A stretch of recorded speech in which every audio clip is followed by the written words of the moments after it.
신자로서의 올바른 준비가 되시는 여러분 되십시오. 예.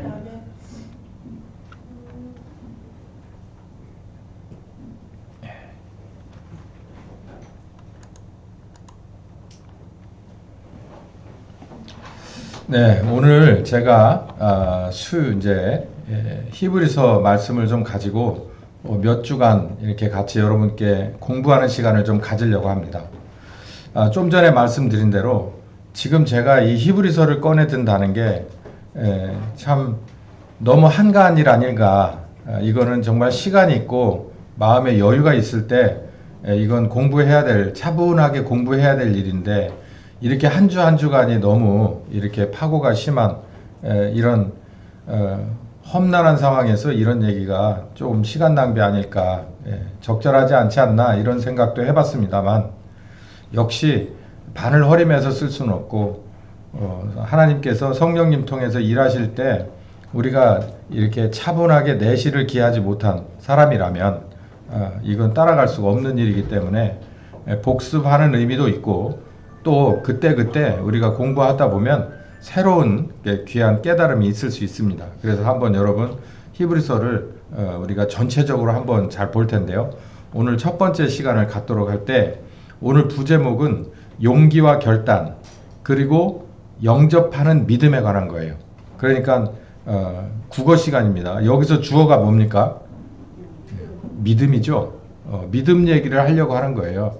히브리서는 믿음에 관한 얘기가 11장에 나오는데 그 믿음에 관한 얘기가 굉장히 11장이 유명하기 때문에 믿음하면 그냥 히브리서 11장 1절부터 시작해서 거기에 나오는 인물들 쭉 얘기하고 그게 무슨 믿음인데 얘기하면은 모릅니다.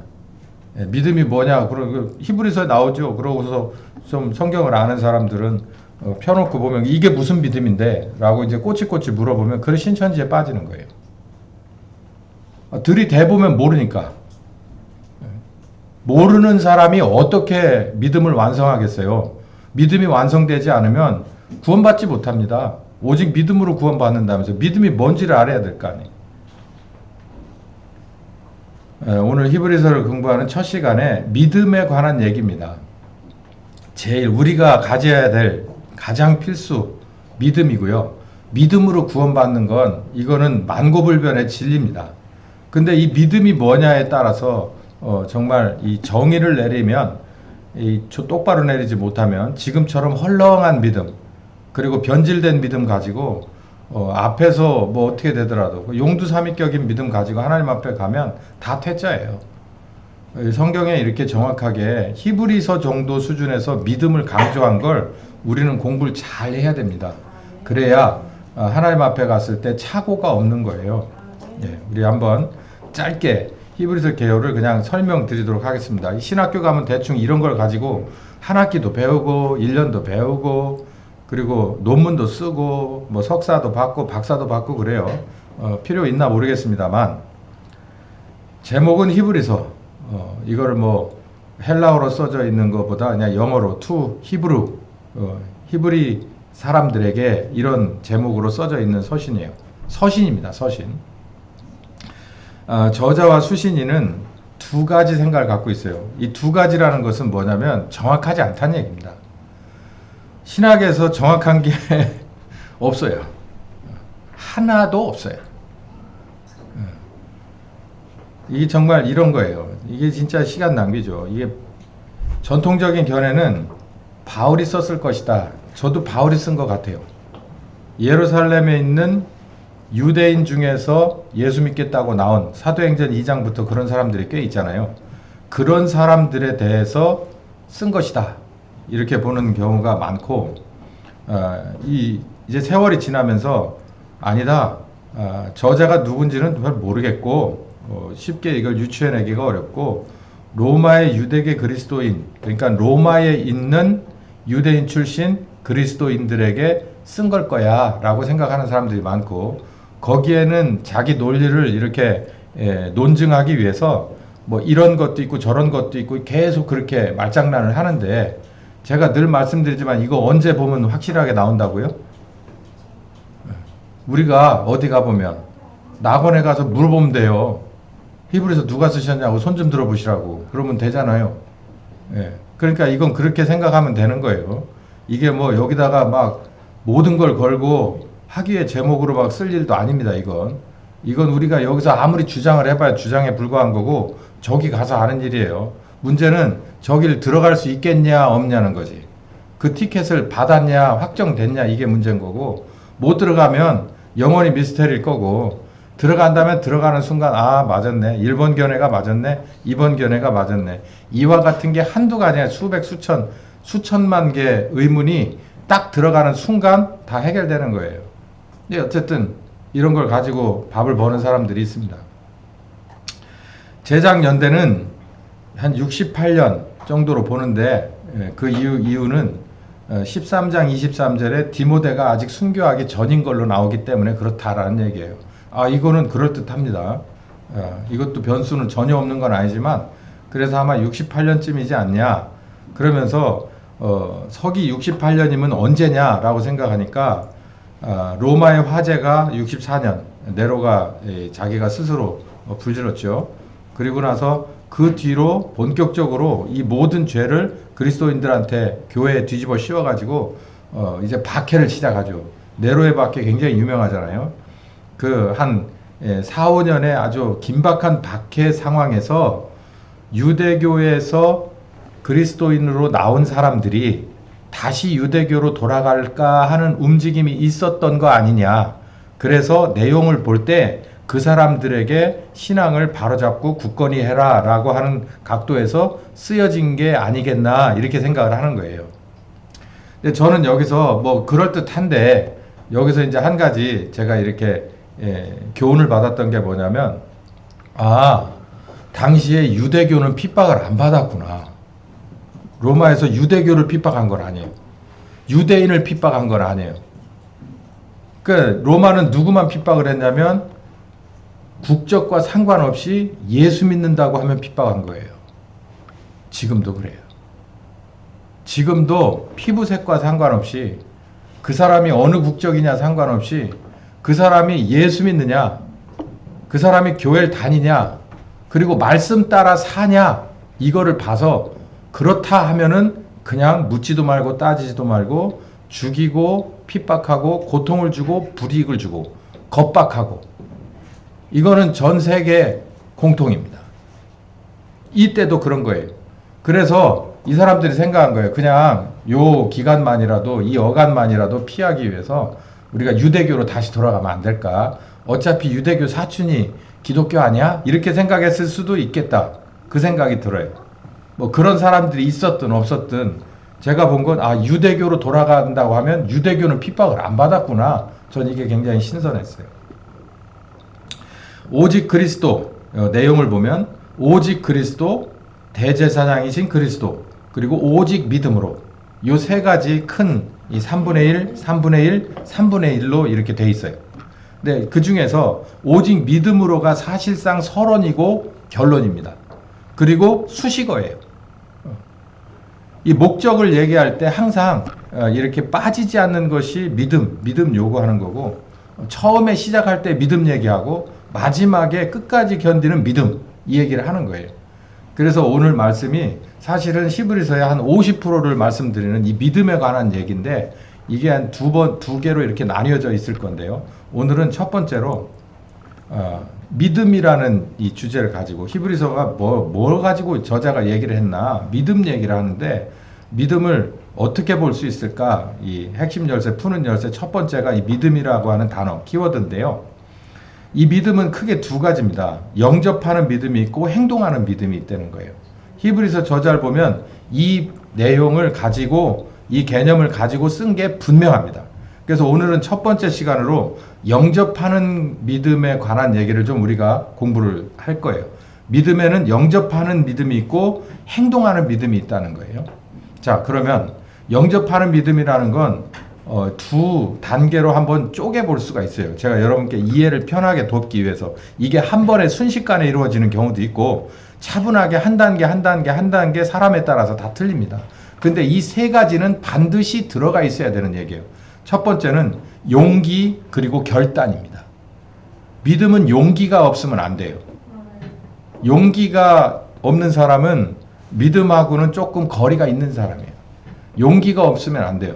그리고 결단도 있어야 합니다. 용기가 있잖아요. 그러면 결단이 따라 나와야 한 세트예요. 그리고 이 용기와 결단을 완성을 지으려면 영접이라고 하는 행동이 따라가야 됩니다. 이 세 가지 것을 제가 말씀드리려고 그래요.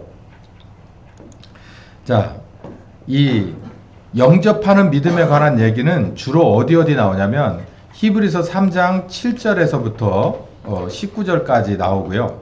그리고 이제 연결돼서 4장 1절부터 한 상반절까지가 이렇게 나오게 되는데, 이제 그 얘기를 제가 여기다 이렇게 발췌를 해가면서 우리가 읽어가면서 한번 잘 공부를 해볼 거예요. 그러니까 여러분들 이제 제가 미리 광고를 못 드렸는데 집에 가셔가지고 히브리서를 정독하셔야 됩니다. 정독은 이해가 안 가면 다시 원위치로 돌아가서 다시 읽는 거예요. 이해 갈 때까지 읽는 거예요.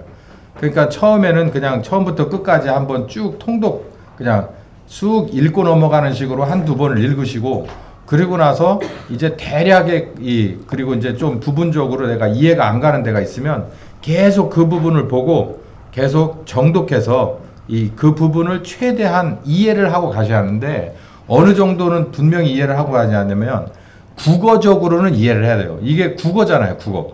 만약에 이 버전이 마음에 안 드시면 현대어 성경도 있어요. 현대어 성경을 가져다가 양쪽에다 놓고 보십시오. 현대어 성경만 보면 안 되고 또 요것만 봐서 이해가 안 되거든. 두 개를 갖다 같이 놓고 보고, 뭐 여러분 중에서 이제 선택사항인데 가능하시면 영어 버전을 갖다 놓고 보셔도 됩니다. 그 영어 정도 이렇게 성경 볼 정도는 아니에요. 제가 영어 그 성경 볼 정도 아닙니다, 저도. 근데 영어 버전을 저도 2개, 3개 정도를 이렇게 참고를 하는데 요즘은 번역기가 있어. 네, 번역기가 있는데 전 뭐를 보냐면 핵심 단어가 이해가 안 갈 때, 예를 들어서 강팍하다라고 하는 단어가 있을 때 이 강팍하다를 영어 성경은 뭐라고 써놨나, 영어 우리 버전으로 영어도 현대어 버전이 있고 고어 버전이 있어요. 그 단어 선택을 어떻게 했는가를 보는 겁니다. 이거하고 똑같은 짓을 어디서 하냐면 신학교에서 해요. 신학교에서는 헬라어 버전도 보고 뭐 어느 버전도 보고 해서 그 단어만 놓고 보는 거예요. 그래서 이 사람이 의도를 이렇게 갖고 번역을 했구나, 이걸 눈치를 채려고 하는 건데, 거기까진 못 가더라도 최소한 우리 이 한글 버전으로 보셔서 충분히 내용이 이해가 갈 정도로 보는 걸 정독이라고 합니다. 그래서 이 고어 버전이 마음에 안 드시면 현대어 버전을 가져다 놓고, 어디 있는데요 목사님? 그거 또 사야 되나요? 아니요, 여러분 휴대폰에 다 있습니다. 어플 다운로드 받으시면, 거기 공짜 어플 다운로드 받으시면 다 나와요. 현대어 버전부터 고어 버전 다 나와요. 여러분 구미에 맞게 다 보시면 됩니다. 그래서 어찌됐든 내용을 충실하게 보셔서 세상에 저런 구절도 히브리서에 있었구나 이러면은 못 따라간다는 얘기예요. 공부하는 시간이라고 제가 말씀드렸죠. 이건 설교보다 공부하는 시간입니다. 자, 3장 7절부터 19절에 보면 믿음이라는 얘기를 하기 위해서 히브리서 저자가 굉장히 고심하고 이 글을 썼어요. 읽어보면 읽어볼수록 요즘처럼요, 이거 제가 헛소리 한 3분만 하겠습니다. 요즘 애들은 종이 씁니까? 글 쓸 때? 얘네들은 지금 쓰지만 요즘 대부분 이렇게 웬만한 애들은 중학교, 고등학교도 종이에 뭔가를 안 써요. 대부분 뭐 이게 자기 컴퓨터를 가지고 하고 태블릿을 가지고 편집하고 그럽니다. 그러니까 오히려 글씨가 완전히 헬라어, 히브리어 글씨체야. 그게 헬라어, 히브리어 글씨체. 못 알아보겠어요. 절대 그거 안 되거든요. 근데 이 옛날로 가보세요. 그러면 편지 한 장을 쓰려고 어떻게 할까요? 뭘 써야 될지 머릿속으로 먼저 그려보고 그걸 어디다가 이면지에다가 써봅니다. 그리고 나서 필요하다면 정서를 한번 해요. 그리고 나서 어디로 옮겨 적습니까? 편지지, 비싼 편지지에다가 옮기죠. 꽃편지지 뭐 이런 거 보낼 때 찍찍 긋고 이렇게 할 수 없잖아요. 그러니까 이렇게 쓰다가 미음을 써야 하는데 이응을 잘못해서 썼다. 그럼 그거 이렇게 또 다시 미음으로 고치고 이러면은 진짜 이게 폼이 안 나잖아요. 그러니까 옛날에 아주 좋은 편지지를 갖다 놓고 쓴다고 할 때, 그러니 이때는 어떤 때겠어요? 이때는 종이 한 장이 진짜 자동차 한 대 값일지도 모릅니다. 종이도 없었고요. 그냥 이렇게 파피루스 갈대로 엮어 얼기설기 해놓은 그런 걸 쓸 때 얼마나 생각하고 또 생각해서 썼겠어요. 하고 싶은 얘기를 키워드를 적어놓고 이걸 어떻게 풀어나가야 하는 고민하고, 그리고 나서 한 구 한 절을 어떻게 연결시켜 나갈까를 고민하고 쓴 거예요. 그게 느껴집니다, 보면. 그래서 본문으로 돌아와서 믿음에 관한 얘기를, 그러니까 믿음의 기본에 관한 얘기를 하는데 이렇게 씁니다. 뭘 가져다가 일단 끌어당겨서 주의를 환기시켜 주느냐면, 이해를 돕느냐면 7절부터 한번 읽어봅시다. 시작. 그러므로 성령이 이르신 바와 같이 쓰도. 여기서 성령 얘기가 들어가요. 그러니까 여기 지금 이 편지를 읽는 사람들은 성령님에 관한 존재를 알고 있었어요. 100% 알고 있었어. 그 성령님 하면 이해가 확 오는 거예요. 비 오는 날 짬뽕, 그러면 짬뽕 냄새부터 시작해서 막 면치기 하는 그 느낌이 쫙 오잖아요. 그것처럼 성령 그러면은 읽는 사람들은 누구나 다 뭐 성령이 뭐야? 뭐 새로 들어온 메뉴야? 이렇게가 아니라 성령님은 모두 체험하고 경험하고 훈련받았던 이런 흔적이 있는 사람들이었다는 걸 우리가 이해할 수 있죠. 그러니까 이런 얘기를 쓴 겁니다. 그러니까 모두에게 열린 그 편지는 아니었어요. 열렸어도 성령에 관한 얘기를 이해 못하면 여기 초반부부터 꽉 막히는 거예요. 그러니까 나름대로 수준이 있는 사람들에게 쓴 편지였다라는 걸 알 수가 있고, 오늘날 시작. 오늘날 너희가 그의 음성을 듣거든 노하심을 격동하여 광야에서 시험하던 때와 같이 너희 마음을 강팍하게 하지 마라. 요 얘기는 제가 가로 열고 이건 제가 쓴 거예요. 시편 95편 7절에서부터 8절을 인용한 겁니다. 시편 95편 7절 8절 똑같은 말씀이 있거든요. 그 내용을 보면 여기 광야에서 시험했던 때를 어떤 때라고 얘기하냐면 시편 95편 7, 8절을 이게 여러분이 이제 나중에 보시면 무리바나 마사에서처럼 그런 짓을 반복하면 안 돼, 이 얘기를 하고 있어요. 그러니까 무리바나 바사는 이따가도 나오겠지만 무슨 얘기냐면 이게 무리바 혹은 마사입니다. 그러니까 무리바 사건에서 이 물이 없어가지고 모세한테 막 원망하고 또 그 원망을 기세를 몰아서 하나님 앞에 원망하고 또 그러니까 모세가 또 거기서 오바하고 그래가지고 결국은 반석에서 물이 나왔던, 그래서 목을 축여서 모든 자기들의 그 욕심이 채워졌던 그게 있습니다. 이게 무리바 사건인데요. 그때처럼 하나님의 노하심을 격동하는 것, 그러니까 뭐 하나님의 음성을 들었을 때 시험하던 때와 같이 마음을 강팍하게 하는 것은 무리바 사건처럼 물 없다고 징징거리고 물 안 준다고 보이는 모세한테 또 안 보이는 하나님한테 마구 삿대질하고 이거 도대체 뭡니까 하고 항의했던 그때를 말하는구나 라고 하는 것을 아는 거예요. 자, 이게 강팍이라고 하는 게 이제 무슨 얘기인지를 아시겠죠? 하나님 앞에 강팍한 것은 믿지 않는 불신의 마음입니다. 강팍은 불신이에요. 불신. 그런 마음 갖지 마라 라고 얘기했어요. 9절 시작. 거기서 너희 열조가 나를 시험하여 증험하고 40년 동안 나의 행사를 보았느니라. 무리바와 비슷한 것도 우리 민수기에서도 나오듯이 열정탐, 두정탐에 관한 얘기도 있죠. 그때하고도 똑같은 거예요. 이따가 말씀드리지만 이 무리바 사건 바로 직전에 뭐가 있었냐면 만나와 메추라기에 관한 기적이 있었어요. 그러니까 먹고 사는 문제, 고기 먹고 싶다 그래서 고기 주고 또 탄수화물 먹고 싶다 그래서 탄수화물 주고, 그리고 나니까 물이 또 마땅치 않으니까 물 달라고 징징거리니까 또 물 주고, 이게 이제 연거퍼서 있어지는 과정이고, 그리고 나서 이제 정탐을 하러 들어가는데, 정탐을 하러 들어가서 이 모든 것이 이 목적을 향해서 아브라함에게 언약한 이 가나안 땅을 향해서 가는 거야 라고 하는데, 뭐 하여간 주는 대로 싫다는 거예요. 주는 대로. 하나님 약속 따라서 나왔고 하나님 기적 따라서 나왔고, 물론 모세가 인도했지만 하나님 따라서 나와서 하나님 언약을 믿으면서 가면서 실현시켜 주는 과정이 다 이들은 한 스텝 한 스텝이 다 싫어. 다 불신이야. 이거 완전히 삐딱이에요. 아예 삐뚤어진 자식들이에요. 아예. 이건 매가 약인데 그냥 한번 매를 제대로 되면 증상이 많이 완화가 되는데, 어쨌든 매를 안 대시더라고. 어쨌든 그런 과정을 볼 수 있는데요. 이 강팍하게 하지 말라는 얘기가 바로 그런 얘기입니다. 자, 그러면 쭉 넘어가서 12절부터 한번 읽어봅시다. 시작. 형제들아, 너희가 삼가 혹 너희 중에 누가 믿지 않은 악심을 품고 살아계신 하나님에게서 떨어질까 염려할 것이요. 이거는 이제 권면입니다. 히브리서를 쓴 저자가 우리에게 권면하는 거예요. 형제들아, 혹시 니네들 중에도 이런 불신의 마음, 여기는 악심이라고 그랬죠. 악심, 하나님 앞에 악한 마음을 품는다는 거예요. 불신이라는 게 정말 나쁜 겁니다. 그랬으면 살아계신 하나님에게서 떨어질까 염려해라. 처음에는 붙어 있었다는 거죠.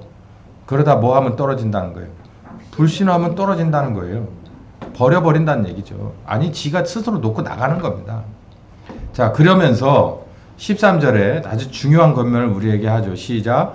오직 오늘이라 일컫는 동안에 매일 피차 권면하여 너희 중에 누구든지 죄의 유혹으로 강팍해 됨을 면하라. 교회가 존재하는 필요가 이거예요. 교회는 제가 지난 수요일 설교 때 이 말씀을 드렸는데, 교회가 필요한 이유는 소극적인 게 있고 아주 적극적인 게 있어요. 그러니까 우리들 스스로를 위한 게 있고 하나님을 위한 게 있어요. 하나님을 위한 것은 에베소 1장 끝절이거든요. 이 세상을 충만하고자 하는 사역으로서의 교회를 말하는 거고, 우리에게 있어서 실질적으로 도움이 되는 건 바로 이거예요.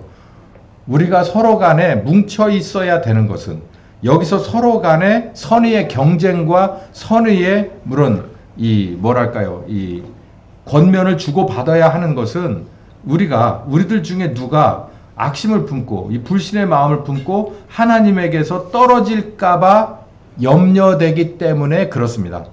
혼자는요 아주 힘든 겁니다. 혼자 완벽하게 다 한다는 건 어려워요. 여러분 보세요. 우리가 지금 있는 사회가 시장경제라고 하잖아요. 여러분 아침에 일어나서 저녁 때까지 여러분을 대신해서 그 누군가가 아주 수백, 수천, 수만 건에 대신해주는 일들이 많습니다. 여러분 보세요. 점심 때 점심 안 싸갖고 가시죠? 그러면 점심 누군가 대신 해주잖아요. 여러분은 그 대가로 뭘 들고 나가요? 카드 한 장 찍고 나오잖아요. 그러면 아이고 고맙습니다. 또 오십시오. 뭐 더 드릴까요? 맛있게 잘 드셨어요? 이렇게 서비스까지 받아요. 우린 그냥 이 카드 한 장 들고 가는데 그뿐입니까? 택시를 타보세요. 그뿐인가요? 아니, 거기다 갖다 줘. 커피를 한 잔 마시고 싶어요. 그뿐인가요? 자동차를 고치고 싶어요. 그뿐인가요?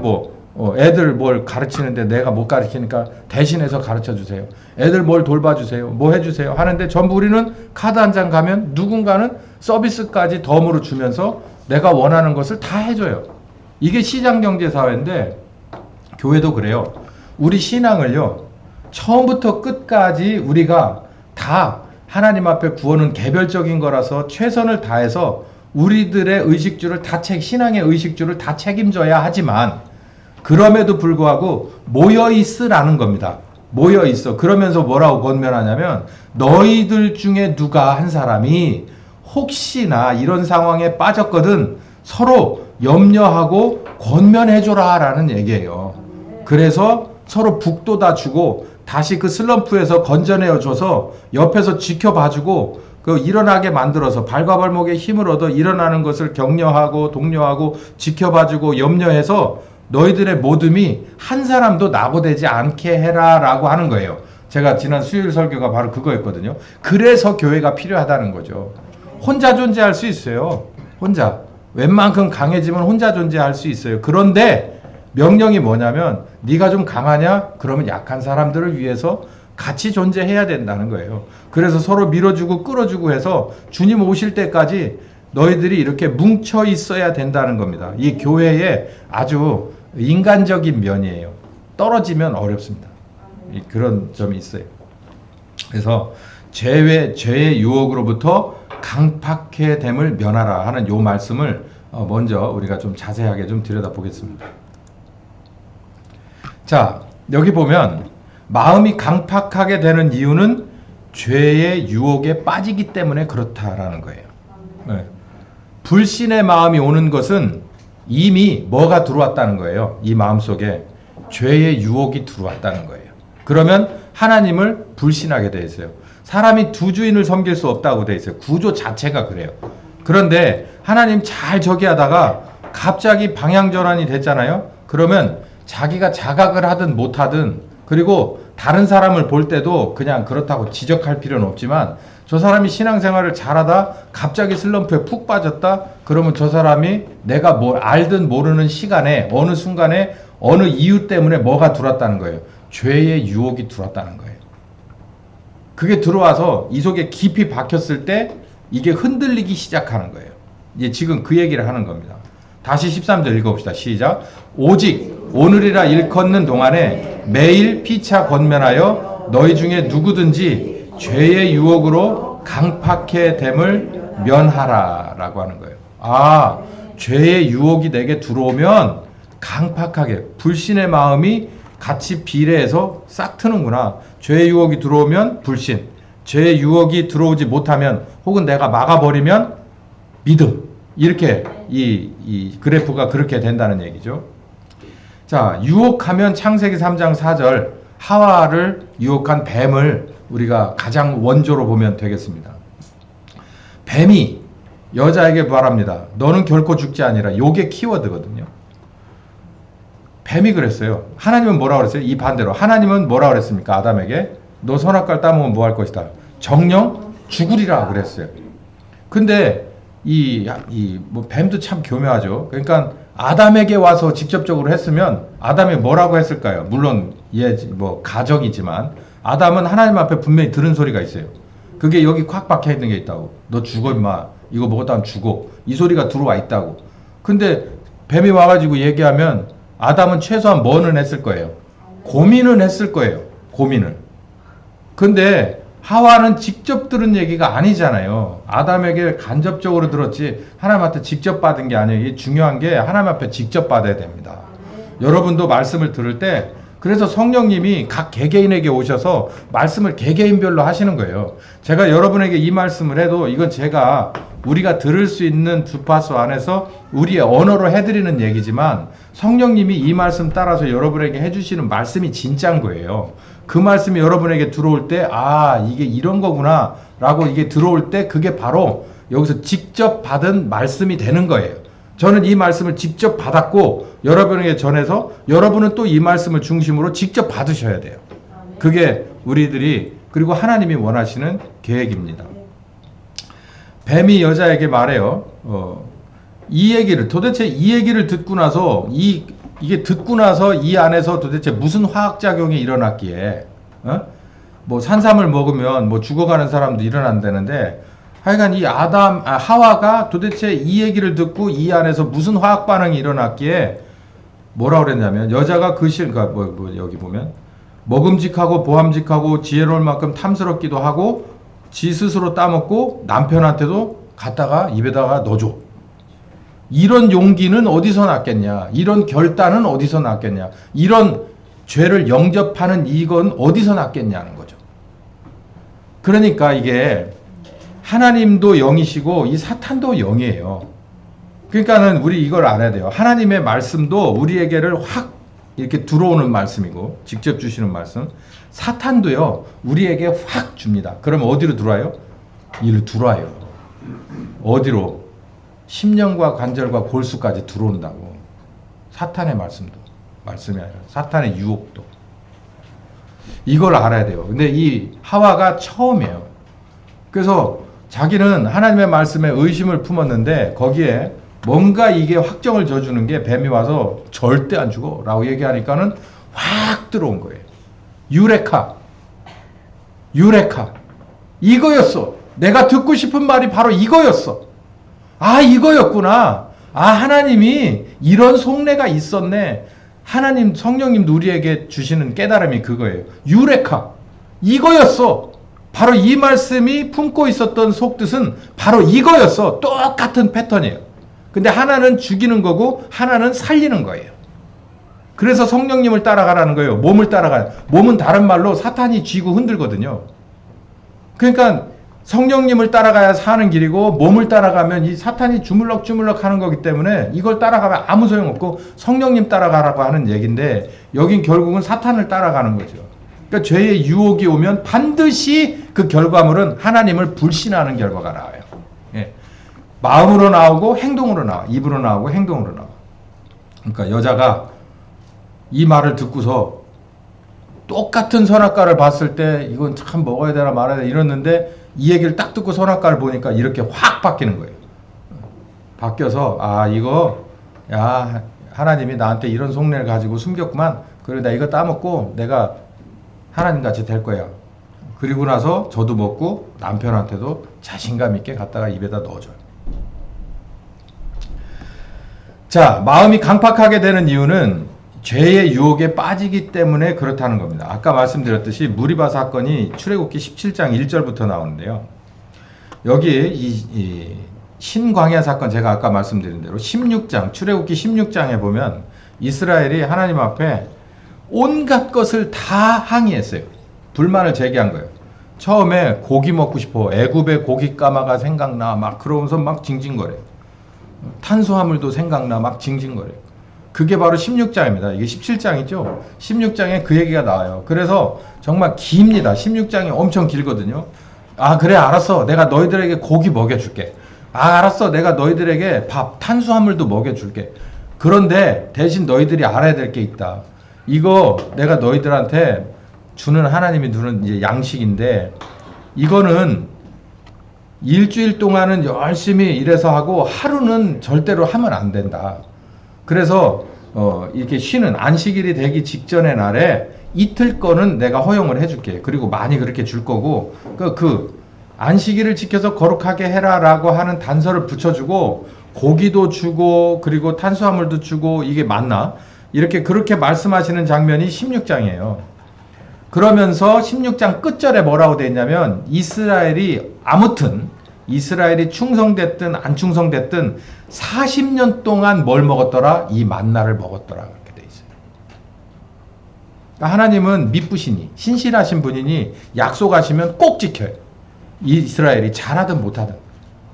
근데 이스라엘은 하나님의 약속을 안 지켜요. 너 6일 동안만 하고 하루는 쉬어. 그랬는데도 그거 그렇게 안 해. 그러다가 온갖 나쁜 부작용이 나고 나서 정신 차려서 그래도 하나님 저 같으면 그냥 줬던 밥그릇도 확 뺏어버리고 싶은데 그래도 40년 동안 만나를 끊이지 않고 줬다는 얘기예요. 그러니까 하나님이십니다. 이 무리바 사건에서도 보면 백성들이 일단 모세하고 다툽니다. 그리고 나서 그 여세를 몰아서 모세에 대해서 원망하던 걸 하나님 쪽에도 목마르다고 원망을 돌려요. 그래서 하나님이 듣다 이거 안 돼 잘못하면 모세를 돌로 쳐 죽이겠구나 싶어가지고 이렇게 모세를 통해서 이제 물을 주시는 장면이 이 무리바 사건인데 여기서 보면 뭘 알 수가 있냐면 사람이라는 건 여기 이때 사람이나 우리나 별 차이가 없어요. 오히려 더 심할 수도 있어. 사람이라는 건 하나님 믿고 애굽에서 나왔어도 뭐가 우리 앞에 오면 여기 이 본문으로 보면 배고픔이 오면 배고픔 중에서도 고기 못 먹은 배고픔이 오면 밥을 제때 못 먹는 배고픔이 오면 물을 제때 못 마시는 것이 오면 마치 뭐처럼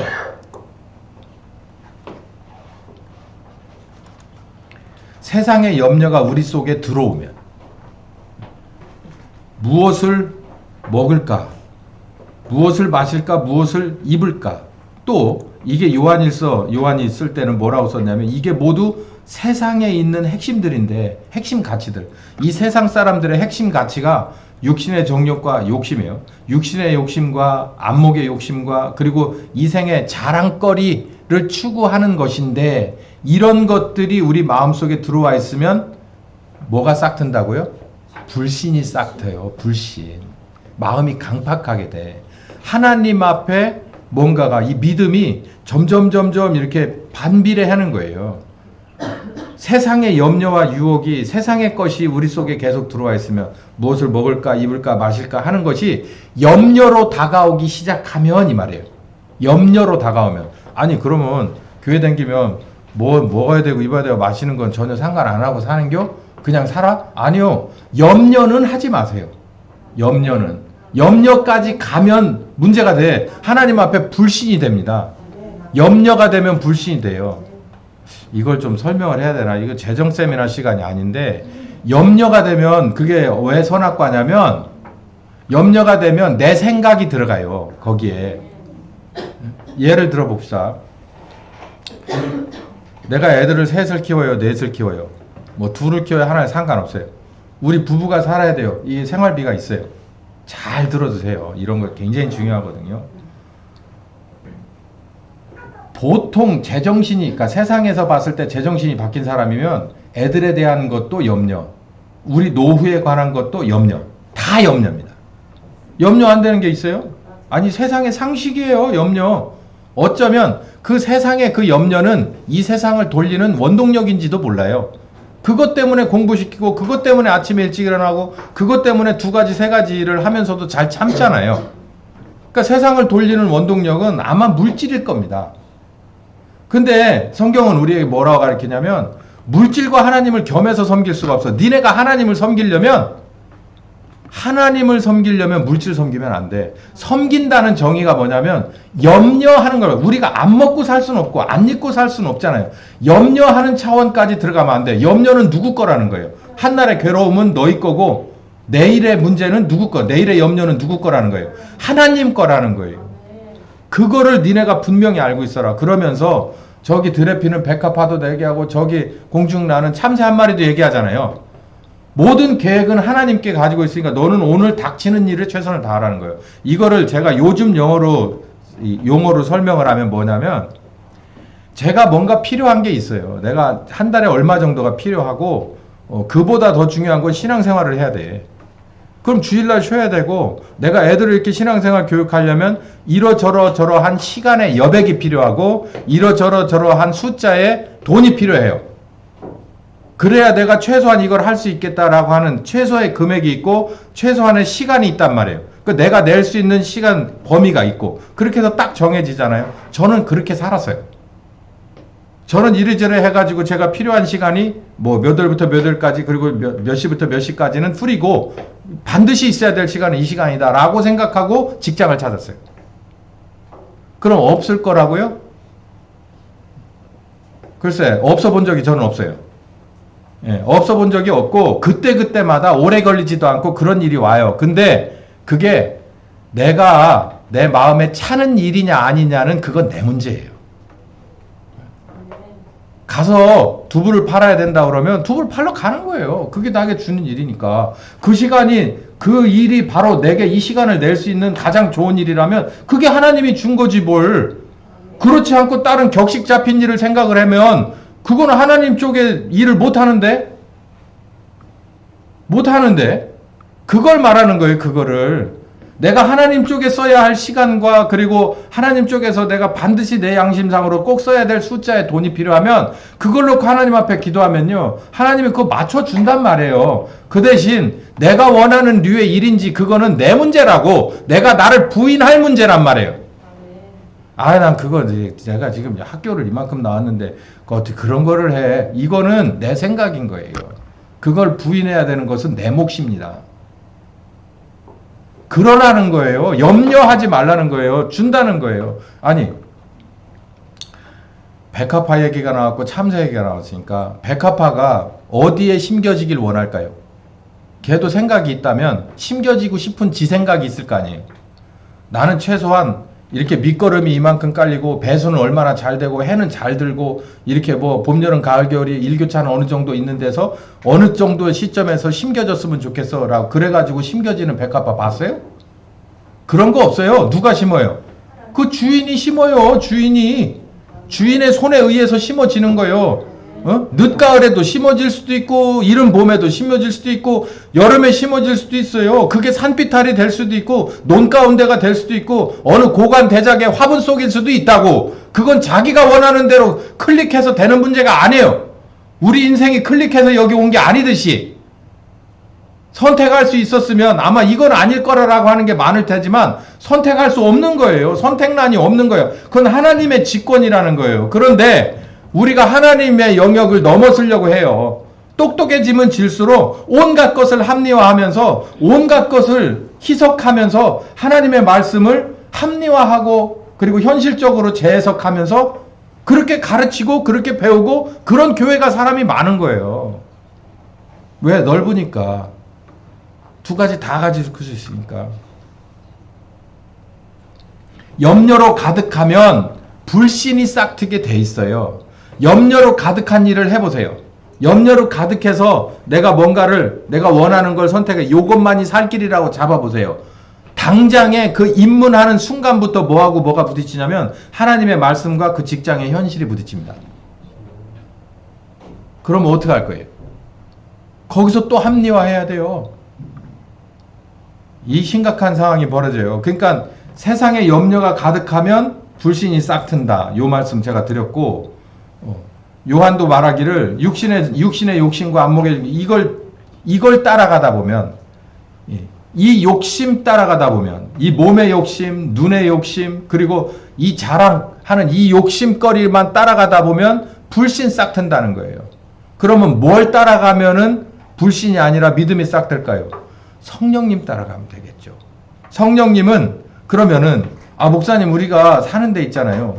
고기도 이렇게 먹고 주말에 이렇게 쉬면서 이렇게 저렇게 하면 그러면 아주 그 평화롭고 이런 평안을 누리고 뭐 이런 최소한의 그런 그 뭐라 그럽니까? 이게 단어가 잠깐 생각나는데 릴렉스도 없는 겁니까? 아니 있어요, 여러분. 왜 없어요? 성령님이 오시면 처음에 가장 우리들에게 표시하는 게 뭐라 그랬어요? 평안이라고 그랬잖아요. 평안. 어느 파티 자리에 앉아 있어도 평안하지 않으면 소용이 없어요. 아마 그 파티 자리에서 여러분이 캡이 아니면 평안하지 않을 거예요. 직장 생활에 어떤 파티에 가보세요. 뭐 하는데 누군가 내가 뭐 결혼식에 가보세요. 뭐 하는데 내가 행복해요? 아니에요. 성령님 나와 계시면 그렇지 않은 곳에서도 늘 행복해요. 이거 따라가라는 겁니다. 이거 따라. 근데 세상 사람들은 그거 따라가지 않아요. 육신의 욕심 따라가고 안목의 욕심 따라가고 이생의 자랑 따라가요. 그게 세상이라는 거고 거기서 따라가다가 영벌 받지 말고 구원 받으라고 하는 게 복음인 겁니다. 네. 자, 마음이 강팍해지는 이유, 죄의 유혹에 빠져서예요. 이 죄의 유혹은 세상으로부터 오는 유혹. 그래서 제가 마태복음 6장에 무엇을 먹을까 입을까 마실까가 염려가 되는 순간 유혹에 빠지는 거예요. 그러면 유혹에 빠지면 뭐가 사라져요? 믿음이 슬그머니 눈처럼 녹아버립니다. 그래서 불신이 싹트게 돼요.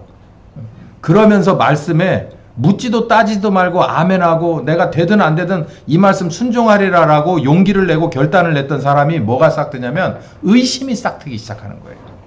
선악과를 놓고 의심이 싹트는 거예요. 그러다 결국 선악과를 따서 저도 먹고 지 남편도 주고 여기까지 가는 거예요. 자, 두 번째는 이 본문인데 4장으로 넘어가서 이게 바로 이제 4장으로 넘어가게 되는데 1절부터 시작. 친히 그의 안식에 들어갈 약속이 남아있을지라도 너희 중에 혹 미치지 못할 자가 있을까 염려하라. 저희가 같이 우리도 복음을 전하 받은 자나 그러나 그 들은 바 말씀이 저희에게 유익되지 못한 것은 듣는 자가 믿음을 화합지 아니함이라. 이것도 되게 중요한 말씀인데 시간이 벌써 저렇게 갔네요. 자, 오늘 오전 말씀을 정리하겠습니다. 히브리서는 믿음에 관한 얘기가 3분의 1입니다. 서론과 결론이에요. 믿음이 중요하다는 얘기예요. 그래서 우리는 믿음 첫 번째 시간으로 영접하는 믿음에 관해서 공부를 하면서 오늘 오전 시간에 가장 우리가 중점을 두었던 말씀이 바로 이 말씀이에요. 요거 잊어버리면 안 됩니다. 마음이 강팍하게 되는 이유는 뭐에 빠지기 때문이다. 죄의 유혹에 빠지면 내 속에 뭐가 싹튼다? 불신이 싹튼다. 염려가 되는 순간 믿음은 눈 녹듯이 사라지고 뭐만 남는다? 불신이 그 자리를 채우게 된다. 기도합시다. 귀하신 주님, 언제보다도 믿음이 필요한 시기인 것을 믿습니다. 정말 세상의 어두움을 볼수록, 세상의 혼란함을 볼수록 의인은 믿음으로 말미암아 살 것이라고 하신 말씀이 기억합니다. 주여, 우리 그 말씀 따라서 믿음 가지고 오히려 더 믿음이 굳건해지고 커지고 단단해지는 우리가 되게 하여 주시옵소서. 지금은 우리 주 예수 그리스도의 은혜와 아버지 하나님 극진하신 사랑하심과 성령님의 교통하시는 역사가 이제 어떤 상황이라도 믿음 가지고 흔들리지 않기로 작정하는 한 10년과 가정과 교회 후에 함께 하시길 예수님의 이름으로 축원하옵나이다. 아멘.